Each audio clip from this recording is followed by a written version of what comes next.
Greetings, everyone. Sometimes husbands mistake their wives for interest-free loans and their refrigerators for humanitarian aid. The protagonist of this story decided that feeding his mother at his wife's expense was a noble act. But he forgot. A hungry woman is a terrifying prospect. The refrigerator door gave a little sigh as it pulled away from the seal, and light struck the empty glass shelves. Larissa blinked. She thought she'd gone blind from exhaustion, or perhaps this was some kind of hologram, a glitch in the matrix. She shut the refrigerator, stood for a second, listening to the compressor hum, laboriously, as if complaining about the futility of its existence. She opened it again.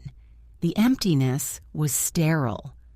Gone not only was the substantial pot of yesterday's borscht and the container of turkey cutlets, but also the small things. A wedge of Parmesan she'd bought on sale and hidden deep behind a jar of mustard had vanished. Even the mustard itself was gone. A stick of vacuum-sealed sausage purchased in case of unexpected guests had disappeared. There were no eggs, no milk, not even a half-opened package of butter. In the vegetable crisper, a shriveled half of a lemon lay forlornly. Clearly, it hadn't passed quality control. Larissa shifted her gaze to the kitchen table. Clean, not a crumb in sight.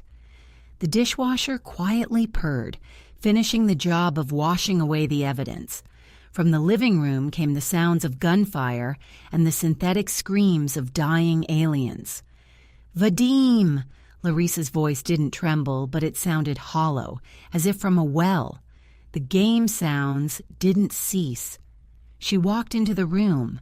Her husband, a 30-year-old man with the early signs of a receding hairline and a promisingly expanding waistline, sat in a deep beanbag chair. Something was exploding on the television screen. He didn't even turn his head. "Vadim, where's the food?" she asked, louder this time. He hit pause. The screen froze. Vadim removed his headphones, but only from one ear, conveying with his entire being how inconvenient her interruption of his complex inner world was. "Why are you shouting?" He grimaced.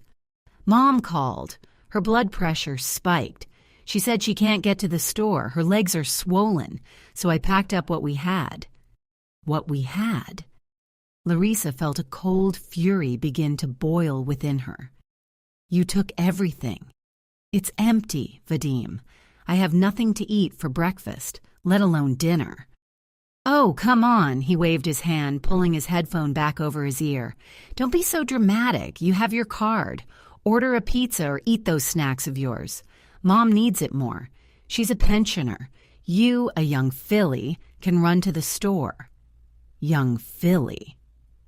Larissa slowly turned and left the room.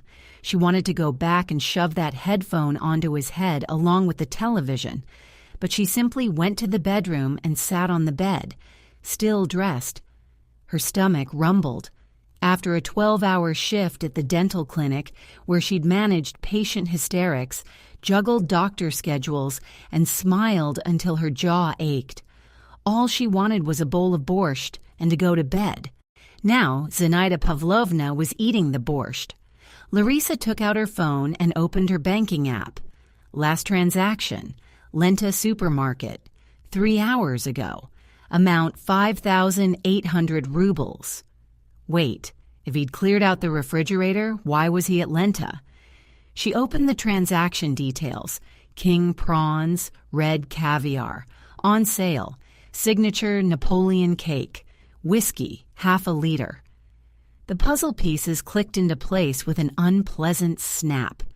He hadn't just given his mother leftovers, he'd staged an act of unparalleled generosity at her expense and grabbed the household supplies, too, to save himself a second trip. Vadim hadn't worked in 6 months. His startup, reselling smart insoles for shoes, had spectacularly failed, taking their vacation savings with it. Since then, he'd been in a phase of market contemplation and self-discovery. This self-discovery involved daily raids on the refrigerator and playing Call of Duty until 4 in the morning. Larissa endured. "Life happens in families," her mother used to tell her. Her mother was sensible. You have to support a man through a crisis. But the crisis had dragged on, and the support was starting to resemble parasitism. The next morning, Larissa left for work, having had only black coffee. Vadim was asleep, sprawled on the bed like a starfish. His snores shook the walls. The dental clinic, with its familiar scent of antiseptic and the hum of air conditioners, greeted her. "Larissa Dmitrievna, there's a scandal with Orlov," Svetlana, the administrator, informed her as soon as she walked in. A girl with the frightened eyes of a fawn. "The patient is demanding a refund for an implant. He claims it doesn't shine brightly enough. I'll handle it." Larissa dropped her bag in her office and put on her work smile like armor. All day she spun like a hamster on a wheel, calming a hypochondriac patient, rearranging the schedule due to a surgeon's illness, and ordering supplies. During a break, she chewed a dry cracker she found in a drawer. At lunchtime, Ella Markovna, their regular client and owner of a chain of beauty salons, stopped by. A tough, direct woman with a voice that could drive stakes. "Larochka, why do you look so pale?" she asked, examining her freshly fitted veneer in a small mirror. "Is a man drinking your blood, or has your hemoglobin dropped?" "Both, probably," Larissa muttered, sorting through false nails. "You need to train that man." Ella Markovna snapped her fingers. "Either train him or kick him out. I kicked my second husband out when he decided my car was our car and his debts were our karma. I don't like it when people confuse a pocket with a joint account. And if he thinks it's nobility, helping his mother? That's not nobility, dear," Ella Markovna chuckled. "It's theft with a side of public relations. He's buying himself a halo, a good son, at your expense. You know how to treat that?" "How?" "By completely cutting him off, a dry diet and public shaming. Figuratively, of course." Larissa considered it. In the evening, she didn't go straight home. She stopped by the bank and reissued her card, blocking the old one. Then she went to a mobile carrier store and changed her home Wi-Fi password. She returned home with 2 shopping bags. One held good, expensive food, steaks, vegetables, fruit. The other, a bottle of wine. Vadim met her in the hallway. He looked displeased. "The internet's out," he announced instead of a greeting.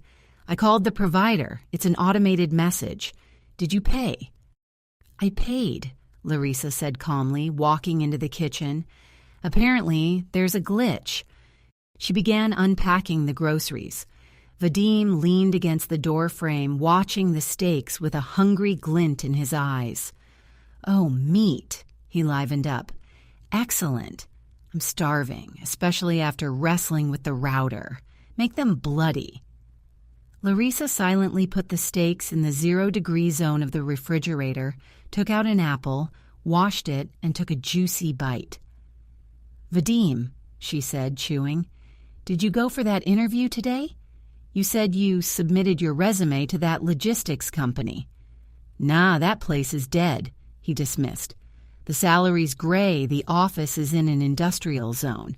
I didn't get a higher education to dig in the dirt. I'm looking into something else. Crypto has insane prospects." "I see." She picked up the bag with the wine and went into the living room. "Hey, what about dinner?"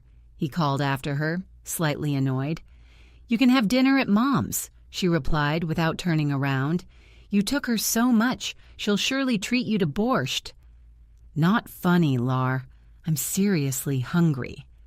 "I was hungry yesterday and this morning, too." Vadim scowled and paced the kitchen, rattling cupboard doors. They were empty, grains and pasta. He boiled some macaroni, generously doused it with ketchup, the last of it, and ate it, chewing demonstratively. The next 2 days passed in a state of Cold War. Larissa ate at work or at a cafe. At home, she drank tea and ignored questions about dinner. The Wi-Fi remained unrepaired. Vadim was relying on mobile internet, which quickly ran out, and he huffed angrily. "You're acting like a hysteric," he declared on Friday evening. "I thought you were above that." He stood in the middle of the kitchen in his underwear, scratching his stomach. Larissa was making a grocery list for the week. "It's petty to steal cheese from your wife, Vadim, and I'm simply optimizing the budget. Since you've taken on the responsibility of supporting your mother, I'm taking on the responsibility of supporting myself. It's all fair." "I can't work as a loader," he shrieked, unexpectedly loudly. "I need inspiration. I need rear support, and you're cutting off my oxygen." "Inspiration feeds on carbohydrates," Larissa clarified. On Saturday morning, Larissa had the day off. She planned to sleep in, but at 9 in the morning, the phone rang. Zinaida Pavlovna. "Larochka, good morning." Her mother-in-law's voice dripped with honey, which was a bad sign. Usually she called to complain about the government, the weather, or Larissa herself. "Are you home?" "I'm home." "Zinaida Pavlovna, has something happened?" "Oh, no, I was just thinking. Vadik said you're having some internet issues, and my Aunt Valya just arrived from Sizran. She brought some goodies. Maybe you could pop over, we can chat, have some tea. Vadik hasn't visited properly in so long. He hasn't visited properly with his wife, and grocery raids aren't proper visits." "Vadim is sleeping," Larissa said. "Wake him up, dear. It's a family matter. Aunt Valya is asking about you." Larissa looked at her sleeping husband. A bit of saliva glistened in his open mouth. "All right," she said. "We'll be there in an hour." She nudged Vadim awake. "Get up, we're going to Mom's." "Why?" He blinked sleepily. "I don't want to." "Aunt Valya is here, and it seems your mother wants to feed you. You're hungry." The mention of food worked like a starter. Vadim jumped up, shaved quickly for the first time in a week, and even put on a clean shirt. On the way, he was suspiciously cheerful. "See?" he lectured, driving. The car was Larissa's, but he drove it more often. "Mom understands. She wants to mend relations. You're too strict with her. She's an old woman. She needs attention." Larissa looked out the window. The city flowed past, gray, dusty, endless. She felt strangely calm, like before a parachute jump. The decision had been made. All that remained was to pull the cord. Zinaida Pavlovna's apartment greeted them with the smell of pies and shoe polish. Aunt Valya loved to polish shoes. Zinaida Pavlovna herself, a buxom woman with a voluminous hairstyle that resembled cotton candy, kissed her son and gave her daughter-in-law a curt nod. Aunt Valya turned out to be a small, dry old woman with a sharp gaze. "Well, here's our provider," Zinaida Pavlovna exclaimed, seating Vadim at the head of the table. "How thin he is! My goodness! And Larissa, don't you feed your husband at all?" "He's on a diet," Larissa smiled. "A cryptocurrency diet." Vadim chuckled, piling Olivier salad onto his plate. The table groaned under the weight. Cabbage pies, jellied meat, sliced meats, that very same sliced meat. Larissa recognized the sausage, Braunschweig Premium. She'd bought it for her own birthday, which was 3 days away. Blue cheese, a jar of caviar she'd saved for New Year's. Yes, bought in advance on sale. All these products lay on Zinaida Pavlovna's table like trophies. "Eat, my son, eat," her mother-in-law cooed. "You work so hard, I bet you wear yourself out. Everything for the house, everything for the house." Larissa choked on her tea. "For which house?" "Excuse me?" she asked. "What do you mean, which house?" Zinaida Pavlovna seemed surprised. "Yours, of course. Vadik was telling me about the project he's working on. Investors are lining up, he said. Last week he brought a whole bag of groceries. He said, "Mom, this is my bonus. Treat yourself." So caring, just like his father. Larissa looked at her husband. Vadim froze, fork halfway to his mouth. His eyes darted around. "Mom, why are you?" he mumbled. "It's just small things." "Nothing is a small thing," Aunt Valia chimed in. "Young people today only think about themselves, and Vadim is gold. He brought caviar and this smelly cheese. Expensive, I bet." Larissa slowly put down her fork. "A bonus, you say?"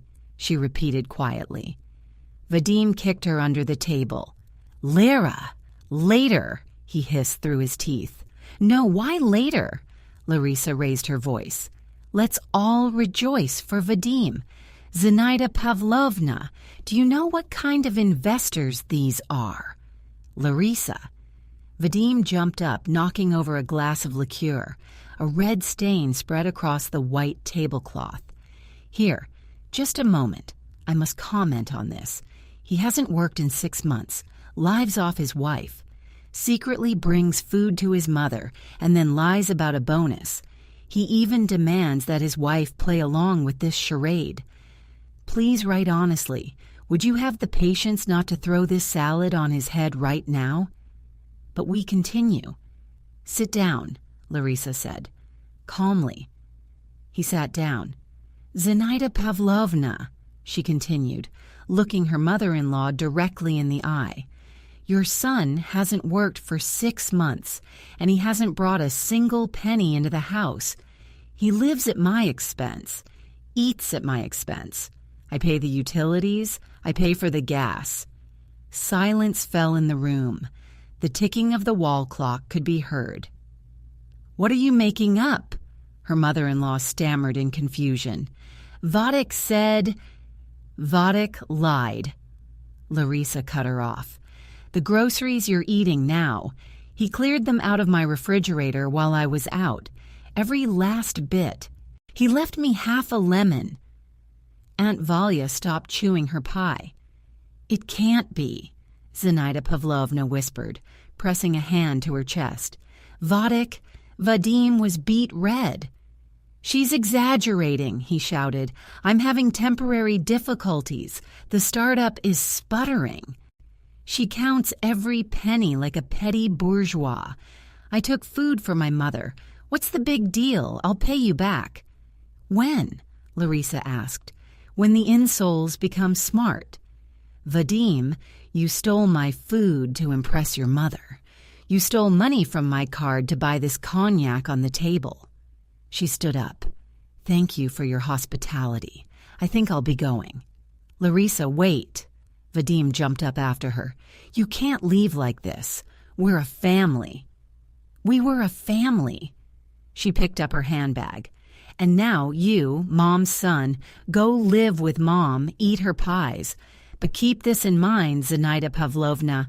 I will no longer be subsidizing his appetite."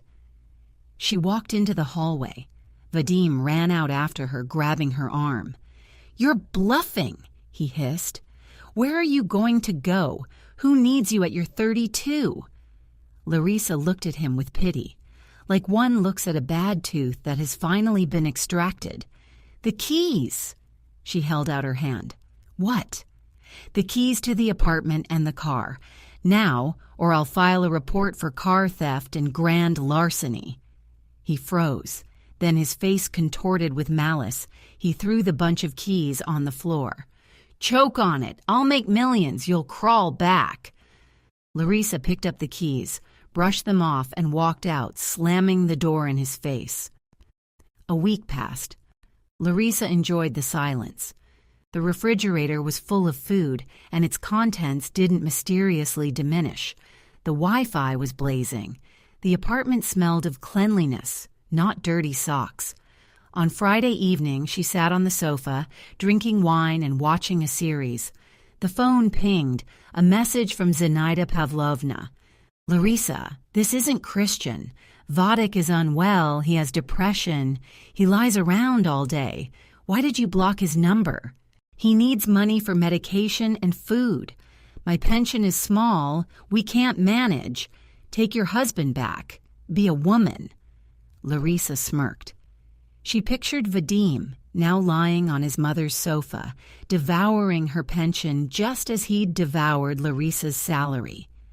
The doorbell rang. Vadim stood at the threshold, a sports bag slung over his shoulder, the look of a beaten dog, but in his eyes, that same impudent spark. "Lair, come on," he began from the doorway, trying to push his way in. "I've realized everything. Mom is driving me crazy. It's impossible to live there. Let's make up. I even updated my resume." He took a step forward, confident he would be let in. He always had been. The old habit of considering this territory his own. "Stop!" Larissa pushed him in the chest with her hand. "What do you mean?" He smiled his signature smile, which used to work on her. "I missed you and I'm hungry. I have no strength. Mom only has cabbage." At that moment, he noticed the delivery bag standing in the hallway. Baguettes, greens, a bottle of olive oil stuck out of them. "Oh, you stocked up," he brightened. "Remember, you were talking about budget optimization a week ago." "Well, you had a salary then. Come on, let me in." Larissa looked at him, unable to believe she had lived with this man for 3 years. He wasn't even a parasite. He was mold, aggressive, confident in his right to exist. "Vadim," she said softly, "get lost." The smile slid off his face. "What do you mean?" "I changed the locks yesterday, Vadim. Your key won't work. And if you don't leave now, I'll call the police. I have a new neighbor, by the way, an Ammonite. He's very bored. His hands itch to talk to someone." Vadim turned pale and took a step back. You'll regret this. I already regret wasting 3 years on you, and now, goodbye." She closed the door. The new, heavy locks clicked shut. Returning to the sofa, she picked up her phone again. The message from Zenaida Pavlovna still hung there, unread. Larissa typed a reply. "Zenaida Pavlovna, there will be no money. Vadim is a grown boy. Let him earn. Oh, and he just stopped by, tried to break in, said you only have cabbage and he's starving. I'm sending the message, and immediately after, a photo. The photo showed an open, full refrigerator. Steaks, fish, cheeses, vegetables, a cake. And the caption, 'This is my refrigerator. Entry by ticket only. Ticket price, 50,000 rubles a month. His share for rent and food, pass it on to him if he asks. In the meantime, let him eat what he took. Bon appétit.'" A minute later, the message status changed to read. Larissa put down her phone. She stretched, feeling the muscles in her back relax. The phone remained silent. She imagined Zenaida Pavlovna reading this. The metaphorical piece of cake had clearly stuck in her throat. Or perhaps not, Zenaida Pavlovna was a woman of action. 5 minutes later, the phone pinged again. It wasn't a reply, but a notification from the bank. "Incoming transfer, 5,000 rubles from Zenaida P. Message. Don't let Vadim in for food. He's driving me insane. I'll handle it myself." Larissa laughed, loudly, genuinely to tears. This wasn't a victory over Vadim. It was a victory of common sense. Zenaida Pavlovna, for all her love for her son, loved her own money and nerves more. She realized the free ride was over, and now this golden boy was entirely her problem.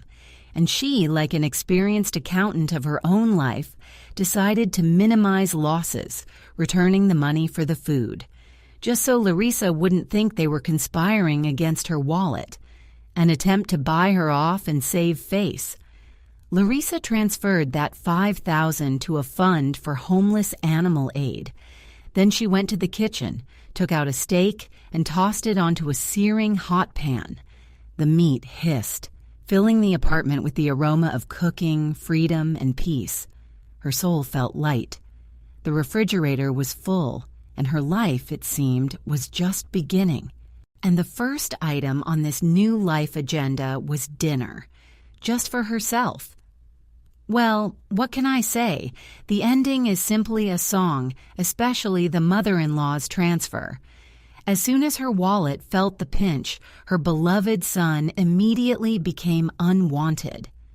Friends, have you ever had to so harshly wean a husband off freebies? Share your experiences in the comments. I'm very interested to read them. Take care of yourselves and your refrigerators. M.